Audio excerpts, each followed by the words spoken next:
because the Gambia Transport Service Company said even though transport regulations are negatively affecting the industry, transport fares remain unchanged ever since the approval of tariff for the year 2020. During a press conference on Tuesday, the GTSC General Manager dispelled all allegations of wrongdoing under his management.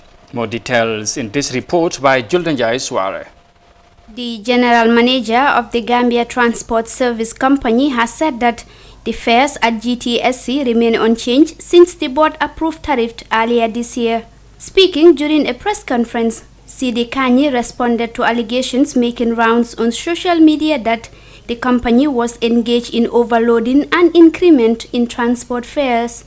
In May, the government of the Gambia reduced the price of fuel with hope that the cost in transport will either reduce or remain the same. Mr. Kanyi said that the National Transport Company has been operating at a very low revenue generation level since March because of the emergency regulations brought about to tackle the spread of COVID-19. The allegations on social media compared to my statement just before that we are overcharging and we are overcrowding the buses. If we were overcharging and overcrowding, naturally you will expect a big boost in our revenue base. It wouldn't have been 25% of what we projected. It would have been at least either 90% or even above 100%.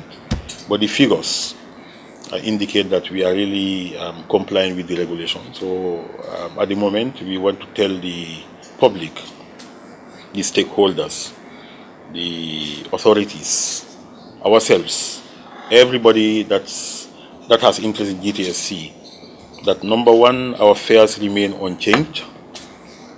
We want to make that message very clear. Fares remain unchanged. He further stated that GTSC is operating in full compliance to the 50% reduction in the number of passengers for every vehicle.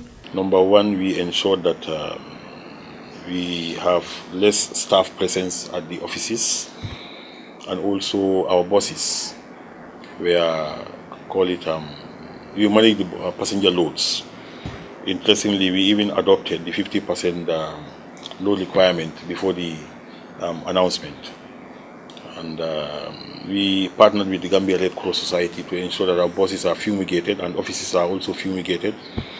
And they went around at our own cost to all our depots countrywide to sensitize the public. He appealed to the public to raise the alarm if they find a difference in figures in their buses, saying a copy of the tariff will be made available to passengers, which can serve as a guide for them. For iAfrica News, I am Juldenjai Suare.